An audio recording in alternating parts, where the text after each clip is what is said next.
ไม่กัลลันไตรลักษณะสามประการลักษณะสามประการของสิ่งทั้งหลายของสังขารทั้งปวงนี่เนาะเป็นว่าสังขารทั้งปวงก็คือสิ่งที่เกิดจากการปรุงแต่งทั้งหมดทั้งมวลตกอยู่ในลักษณะสามประการนี้ประการที่หนึ่งเรียกว่าเกิดขึ้นมาประการที่สองตั้งอยู่เมื่อเกิดขึ้นแล้วก็ตั้งอยู่ประการที่สามดับไปสังขารทั้งหลายอยู่ในลักษณะสามประการนี้เกิดขึ้นตั้งอยู่แล้วก็ดับไปเกิดขึ้นตั้งอยู่ดับไปทุกสิ่งทุกอย่างเป็นอย่างนี้บ่ว่าจะเป็นสังขารที่มีวิญญาณครองหรือสังขารที่ไม่มีวิญญาณครองก็เป็นอยู่อย่างนี้มนุษย์และสัตว์หรือตลอดจนถึงสรรพสิ่งทั้งหลายต้นไม้ไทรหญ้าเหล่านี้ก็ตกอยู่ในลักษณะสามประการนี้เหมือนกันทั้งหมดเฮาฮู้เท่าฮู้ตันฮู้จะได้ฮู้กันฮู้แก้ตื่นเจ้ามาฮู้เท่าฮู้ทันว่าสรรพสิ่งทั้งหลายมีความเกิดขึ้นเป็นธรรมดาตั้งอยู่ได้เป็นธรรมดาดับไปในที่สุดเป็นธรรมดาจากที่สุดมาเนี่ยอย่างบ่ได้ก็นึกถึงเหตุการณ์นึกถึงลักษณะสามอย่างเนี่ยช่วยบรรเทาผ่อนปัญหาความนักอกนักใจของเฮาได้ไปท่องคาถาเอาไว้เกิดขึ้นตั้งอยู่ดับไปเกิดขึ้นตั้งอยู่ดับไปเมื่อทุกสิ่งทุกอย่างเกิดขึ้นมาแล้วก็อยู่ไปตามสภาพสิ่งใดสังขารใดที่ก่อเกิดมาด้วยความดีสังขารนั้นก็อยู่ด้วยความเรียบร้อยมนุษย์คนเฮาเกิดขึ้นมาด้วยความดีเกิดมาด้วยพลังแห่งบุญด้วยพลังแห่งคุณธรรมที่ดีก็จะอยู่ได้เมินและอยู่อย่างมีความสุขเฮาถึงมื้อถึงวันนี้อยู่กันสุนอันกันไปบางเตื้อก็มีความสุขอบอุ่นอบอุ่นใจม่วนใจบางเตื้อก็อยู่อย่างทรมานทรกรรมเหลือเกินมีความบ่ม่วนขนาดนักร่างกายก็เจ็บไข้ได้ป่วยจิตใจก็อ่อนแอมีแต่โลภโกรธหลงคอยมาลุมมาตุ้มทำให้เกิดความทุกข์อยู่ตลอดเวลาเมื่อเฮาฮู้อย่างนี้ก็ต้องมีการเตรียมน้ำทำล้างใจเตรียมน้ำใสล้างหน้าส่วนประกอบของตัวของเฮานี่ประกอบขึ้นมาด้วย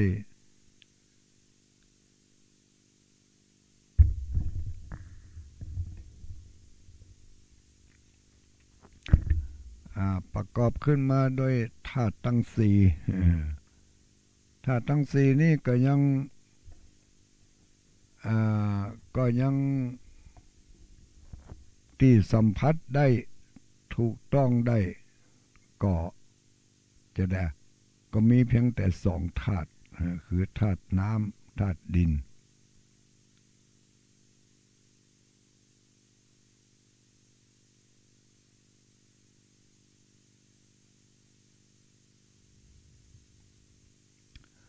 ธาตุ ฟธาตุลม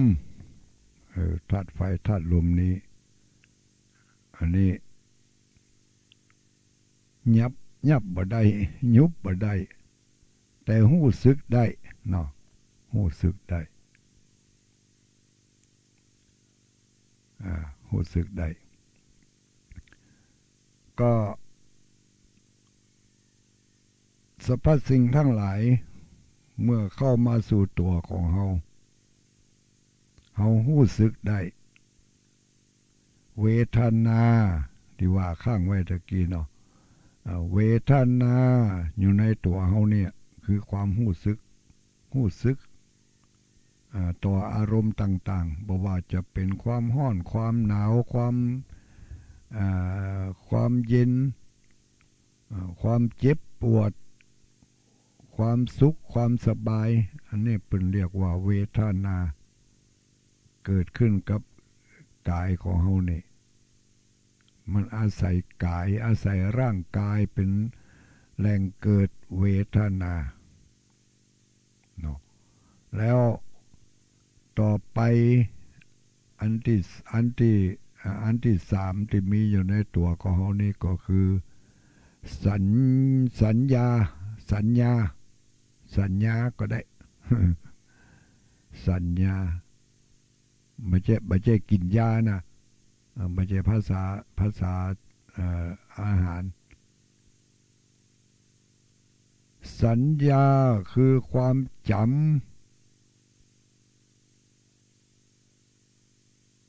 สัญญาคือความจำได้หมายรู้สิ่งต่างๆที่มันเกิดขึ้นกับตัวกับตนของเราเกิดทางหูทางตาทางลิ้นทางจมูกทางกายทางใจนะหัตถะสันตาสังรักขังกตังภวิสติ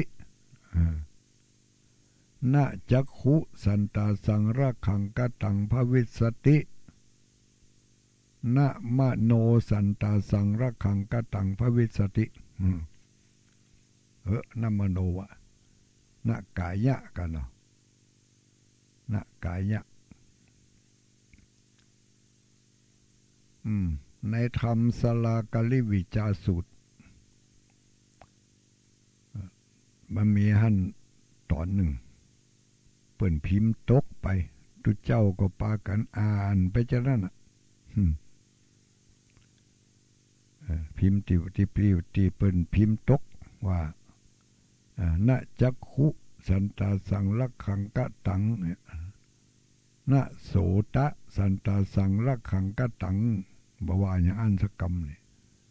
เป็นนะโสนะสันตะสังลักขังกะตังเปิ่นพิมพ์ผิดก็อ่านผิดไปจะนั่นที่เฮาพอจะฮู้ได้ก็ฮู้เอาสัญญาคือความจำเป็นนามธรรมความจำนี่ก็ยุบบ่ได้กรรมบ่ได้แต่ก็หู้สึกได้หู้สึกว่าจำอยู่วันนี้วันศุกร์ตุลุงดอยเปิ่นจะมาแอวหาแล้วเน้อต่างสถานีวันศุกร์ทุกวันศุกร์นะวันจันทร์ตัวเมื่อคืนอันนี้ก็ความจำได้หมายรู้นี่ก็เป็นนามธรรมมีอยู่ในตัวของเฮาเนี่ยเฮาบาหันตัวมันยุบบ่ได้สัมผัสได้สัมผัสก็คือหู้ได้เนาะจำบางคนจำได้แม่นจำได้บ่ลืมตั้งแต่วันนั้นมาจนถึงวันนี้มีเหตุการณ์อะไรเกิดขึ้นก็จำทั้งที่เรื่องนั้นบ่น่าจะดีจำน่าจะปล่อยจะวางจะละแต่เก็บมาจำแล้วก็ทรมานด้วยนะอย่างมาทรมานเงาก็เกิดถึงเรื่องนี้เมื่อใดมันจึงเจ็บปวดแสบห้อนขึ้นมาทันทีทันใดปื้นหืนเนาะอย่างนี้ก็เรียกว่าความจ จำในสิ่งที่บ่ควรจำก็ใช้น้ำธรรมเข้ามาล้างกะใช้น้ำธรรมล้างออกไปสิ่งชั่วร้ายทั้งหลายอันใดบ่ควรจำก็จะไปจำมันเอาออกไปเหี้ยจำแล้วมันเกิดความทุกข์จะจำมันไปทำไมลืมได้ก็ลืมบ่ได้ก็ต้องบังคับให้ลืมสมมุติว่าลืมไปอีกสมมุติหลายๆเตื้อเขาก็กันนะก็เดียมันก็ในที่สุดก็ลืดไปแต่น้อยแล้วก็ก้อยหายไปโดยอาศัยน้ำพระธรรมชำระสะล้างสิ่งสกปรกมีอยู่ในจิตใจในขันธสันดานของเฮาออกไปแต่น้อยส่วนใดที่เฮาควรจะเก็บไว้ก็เก็บไว้พุทโธเสโถติโลกัสมิงสปะสัตตานังควรจะเก็บไว้มันยาวไปก็เอาสั้นๆพุทโธเมนาโถธัมโมเมนาโถสังโฆเมนาโถอันนี้สั้นๆเนาะใจได้เหมือนกันเป็นคาถาที่เปิ้นเอาไปเป่าหูคนใกล้จะตายด้วยนี่ พุทโธเนอเนาะธัมโมเนอสังโฆเนออันนี้ส่วนประกอบที่มีอยู่ในตนตัวของเฮาเปิ้นว่ามันมี5อย่างด้วยกันที่สัมผัสได้มีอย่างเดียวก็คือรูปธรรมก็คือรูปกายธาตุดินอันกว้างศอกยาววาหนาคืบนี่สัมผัสได้ที่สัมผัสบ่ได้มีแถม4อย่างที่บ่หันตัวยุบบ่ได้หู้สึกได้มีแถม4อย่างที่อยู่ในตัวเฮานี่เปิ้นสมมุติให้ชื่อว่าอันที่1คือเวทนาก็คือความหู้สึกถึง2อย่างน่ะความหู้สึกนึกคิดกับความหู้สึกเจ็บปวดเย็นห้อนอ่อนแข็งกระด้างเหล่านี้เรียกว่าเวทนาแล้วเวทนาที่เป็นภายในเวทนานั้นมีแห่งอันเหงื่อเวทนานี่มี2มี3เวทนานี่มี3ลักษณะลักษณะที่1เรียกว่าสุขเวทนาคือความสบายเบิดอันนั้นเป็นสุขเวทนาม่วนแล้วก็ทุกขเวทนาที่เป็นความทุกข์นั่นก็เป็นเวทนานะแต่ว่าหมู่เฮานี่มักจะนิยมใจเฉพาะความทุกข์ที่ว่ามันเป็นเวทนาแล้วก็ไปแจ้คำว่าอินดูสงสารหันอกหันใจเปิ้นก็เป็นเวทนาที่จริงมันก็เป็นเวทนานั่นแหละน่าเวทนาเนาะน่าเอ็นดูเนาะน่าเวทนาเวทนาคือการเสวยอารมณ์ความรู้สึกเรียกว่าเวทนามีอยู่ในตัวของเรานี่ชั้นที่2ชั้นที่1ก็คือธาตุทั้ง4สัมผัสได้หันตัวก็มีบ่หันตัวก็มีที่หันตัวคือธาตุดินธาตุน้ำที่ไม่หันตัวก็คือธาตุไฟกับธาตุลมถึงบ่หันตัวแต่มีพละมีพลังไปประกอบกันกับธาตุดินกับธาตุน้ำเป็นตัวเป็นตนขึ้นมาแล้วเราก็สมมติว่าเป็นเฮาเป็นเขาเป็นเฮาเป็นเขาส่วนอันที่2ที่อยู่ในธาตุทั้ง4นั้น แหมกลุ่มหนึ่งมี4 อันมี4 ตัวตัวที่1เรียกว่าเวทนาตัวที่2เรียกว่าสัญญาตัวที่2เรียกว่าสัญญาคือความจำนี่ก็สัมผัสบ่ได้ยุบบ่ได้แต่จำเนาะจำไปจนตายแล้วตัวที่3ก็คือสังขารสังขารนี่หมายถึงการปรุงแต่งต่อเติมเสริมต่อเติมเข้าไปสมมติว่าจะไปจ่ายการ์ดเดินออกจากบ้านไปหรือว่าขี่รถออกจากบ้านไปพอไปถึงเกิงกลางทางปุ๊บได้ยินเสียงเข้ามาเนาะได้ยินเสียงเข้ามา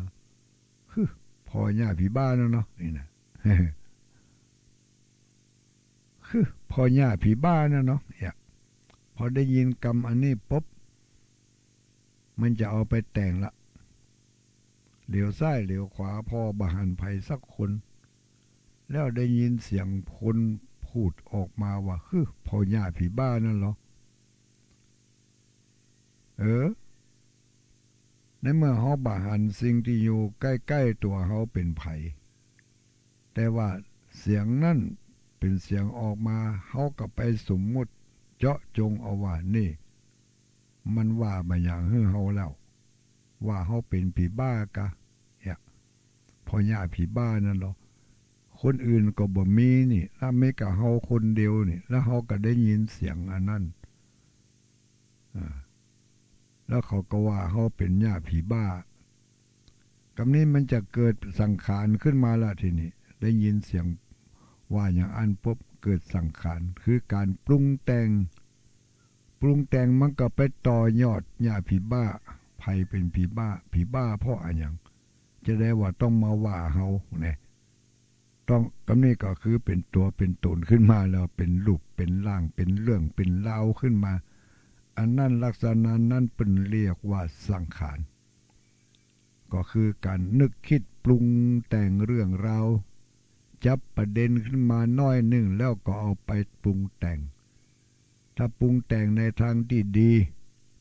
ก็เป็นบุญญาภิสังขารไปถ้าเอาไปปรุงแต่งในทางที่บดีเป็นความโกรธความเกลียดขึ้นมาโทโสโมโหขึ้นมาก็เป็นอปุญญาภิสังขารเป็นสังขารในฝ่ายบาปการปรุงแต่งจะเกิดจากตั้งหูตั้งตาตั้งลิ้นตั้งกายตั้งใจก็แล้วแต่สังขารมันจะไปปรุงแต่งคือมันไปต่อยอดจากที่มันได้หูได้หันได้ยินได้ลิ้มรสเนี่ยดีใจม่วนใจก็เป็นเวทนามันมีอยู่ในตัวในใจของเฮานี่สังขารอันนั้นเรียกว่าสังขารการปรุงแต่งต่อยอดสิ่งที่ได้หันได้ยินได้ฟังถ้าต่อยอดไปในทางที่ดีก็ทำให้มีจิตใจชุ่มชื่นอย่างที่ว่าแล้วก็จะประมาทหลงละเลงเป็นว่าโอ้ไม่อุ้ยน่าก็งามเนาะแต่งตัวก็งามผิวพรรณเปิ่นก็งามเป็นคนเฒ่าคนแก่พอยังสาวฮอกก้อย ดีใจนี่ยิ้มไปหรอเนี่ยสังขารก็ไปปรุงแต่งเมาก็ไปปรุงแต่งยิ้มปลื้มอกปลื้มใจเปิ้นว่าเฮางามเปิ้นว่าเฮาดีเปิ้นว่าเฮางามถ้าหากว่าเฮาบ่มีน้ำธรรมคอยควบคุมเฮาก็เกิดความหลงละเลงตัวเหลิงใจทั้งที่บางทีเฮาบ่ใจงามอย่างที่เขาว่าสักหน่อยแต่ก็มักก็ภูมิใจทั้งที่เฮาพอตัวเฮาบ่งามขอยังว่าเฮางามอยู่ก็เหลิงเนี่ยเหลิง เนี่ยความประมาทเกิดขึ้นได้เหมือนกันต้องคอยควบคุมโดยน้ำธรรมก็คือประมาอะปะมาโทก็คือความไม่ประมาทมีสติคอยระลึกได้อยู่เสมอมีสัมปชัญญะคอยควบคุมหรือว่าคอยติดตามความรู้สึกต่างๆความรู้สึกต่างๆรู้สึกเจ็บรู้สึกปวดรู้สึกรู้สึกเจ็บรู้สึกปวด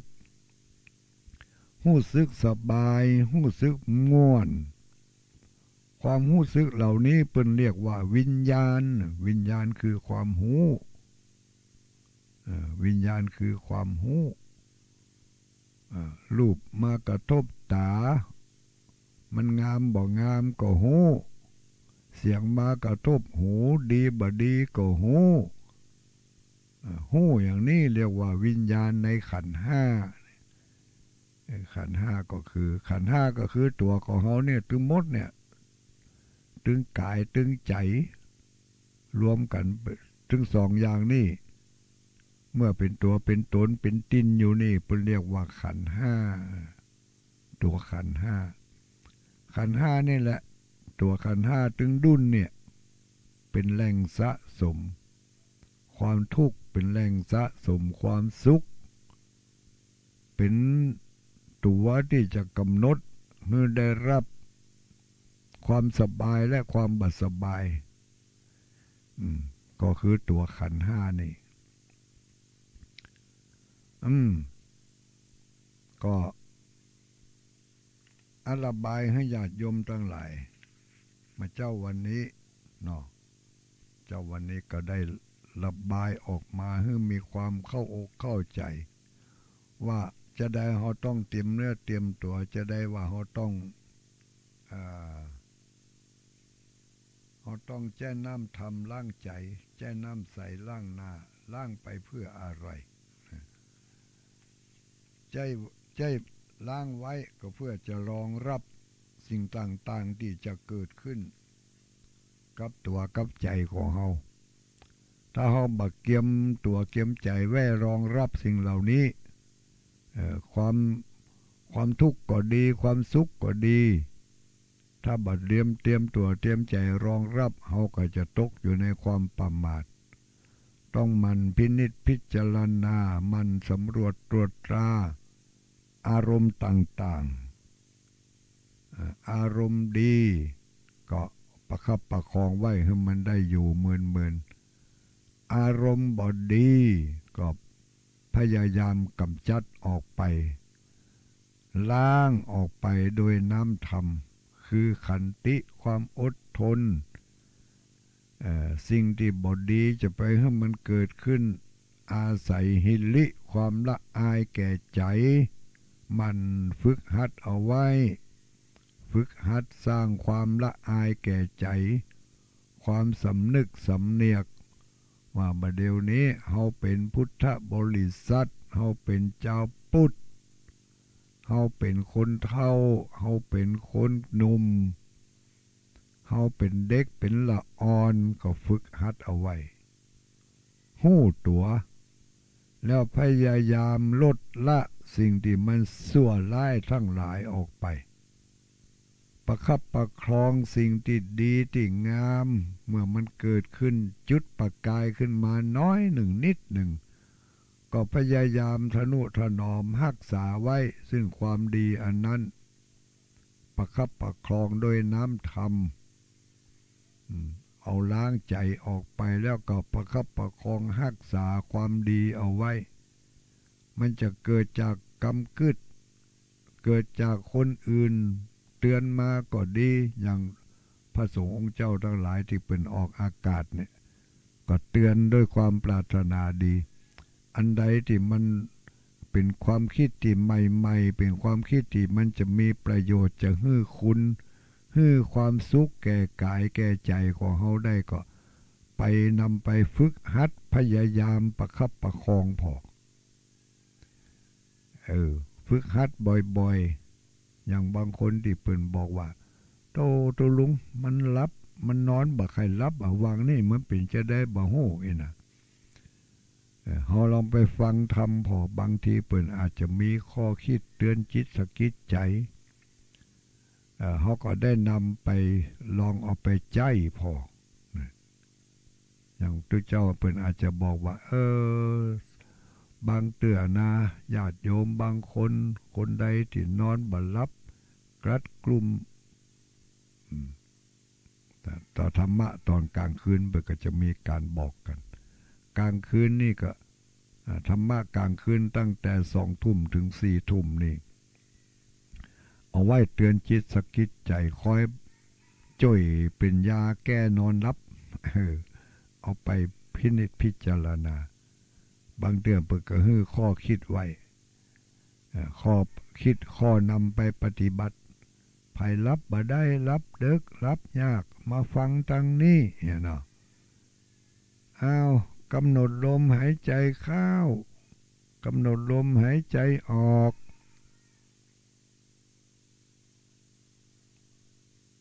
หายใจเข้าหายใจออกนับ1เนี่ยหายใจเข้าหายใจออกนับ2เนี่ยนับไปจนถึง12ถึง12พอถึง12ปุ๊บเริ่มต้นใหม่เริ่มต้นใหม่หายใจเข้าหายใจออกนับ1เนี่ยอันเนี้ยวิธีแก้นอนหลับแก้นอนบ่หลับเนาะนาฬิกาตุงตังแล้วญาติโยมทั้งหลายสัญญาณเตือนว่าวันนี้เวลาได้หมดลงแล้วขออนุโมทนาขอบคุณขอบใจกับเจ้าของสถานีทุกที่ทุกแห่งที่นำเอาสัญญาณของขึ้นสีขาวเพื่อชาวประชาวันนี้จากวัดพระธาตุม่อนจอมพอที่ลืมบ่ได้และขอบคุณจัดนักอันนั้นก็คือสถานี100.25 วัดพระบาทอุดมเพื่อการศึกษาของคณะสงฆ์อำเภอฝางเนาะก่อนอื่นจะจบรายการนี้ก็ขอประกาศอนุโมทนาผู้ที่มีจิตเจตนาร่วมบริจาคสมทบการบริหารงานที่วัดที่ม่อนพระเจ้าสีสองเมืองต่อจากวันก่อนนั้นตะวานี่เพิ่นเอามาหอมกันก็มีนายเหล่านางหนอคำแก้วตานไปหาเอาไว้กับตนกับตัวไปในภายภาคข้างหน้ารวมบริจาคพระสีสองเมือง 1,000 บาททัดนั่นมาหมายมีคุณแม่กาบแก้วอภัยโรจน์ศรีเวียงทอง500 บาทอันนี้อ่านเมื่อคืนวันนั้นเนาะคุณโสพลอภัยโรจน์ศรีเวียงทอง100 บาทศรัทธาแม่มาประกันบ้านหัวฝ่ายพัฒนาเวียงกาหลงทำบุญม่อนพระศรีสองเมืองผ่านตุลุงดอย200 บาทคุณสุจิตราสิทธิมงคลพร้อมโดยครอบครัว100 บาทแล้วก็มีคุณเอ็มออนคุณเอ็มออนกามอ้อยพร้อมด้วยลูกหลาน100 บาทอันนี้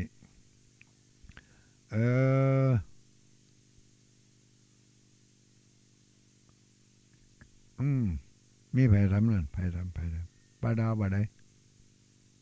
ไปใส่บาตรเทโววันนี้ปุ่มบัตรตักบาตรเทโวนะแต่ละวัดอาจจะตักกัน